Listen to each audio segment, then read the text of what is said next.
Coverage you can count on continues with all you need to know.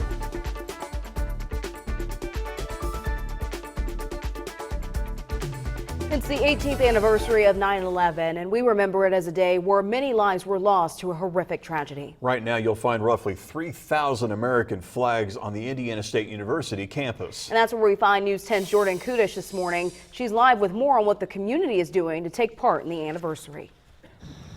In just a few hours, local responders will ring a bell 6 different times to represent all the attacks that happened during 9/11. Now that's happening later on today, but I want to give you a look at what campus looks like just right now.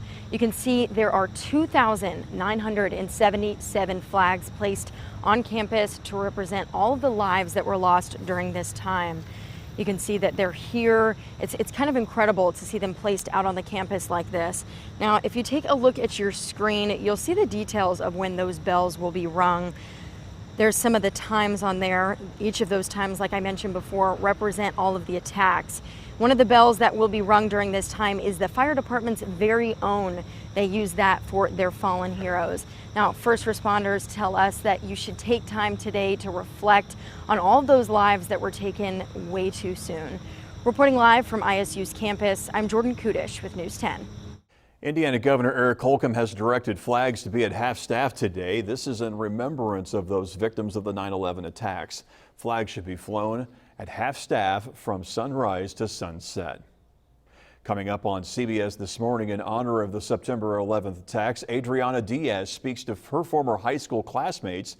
They were in school just blocks from the Twin Towers during the attack. You'll hear how returning to the building less than a month later could have impacted their health. That's coming up at the top of the hour on CBS This Morning. And it's another step forward for the Vigo County Jail project. That's as the County Council approved money to buy property for the location.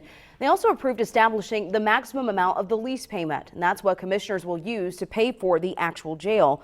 Lastly, they voted to use the county's special purpose income tax revenues to pay for that lease. The next step is to open bids for construction crews, and that's on October 3rd.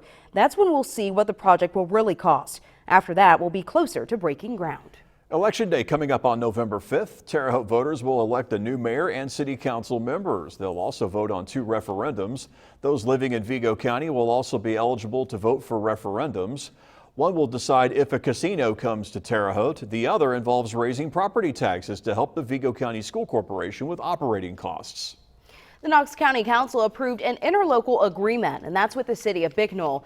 In it, the sheriff's office agreed to supply 4 deputies to Bicknell.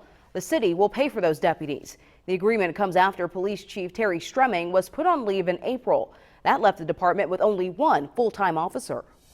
Happening today, Coffee with a Cop, scams, safety awareness, and whatever else is on your mind will be on the menu today. Members of the Terre Haute and West Terre Haute Police Departments, as well as Vigo County Sheriff's Office and Indiana State Police, they'll all be there. So stop by McDonald's on Wabash Avenue in Terre Haute anytime from 9 until 11 o'clock this morning. And a traffic alert for some Terre Haute drivers this morning. Fruit Ridge Avenue will close from College to Holman. That's from 8 a.m. to 4 p.m. today and tomorrow. Crews will remove some trees.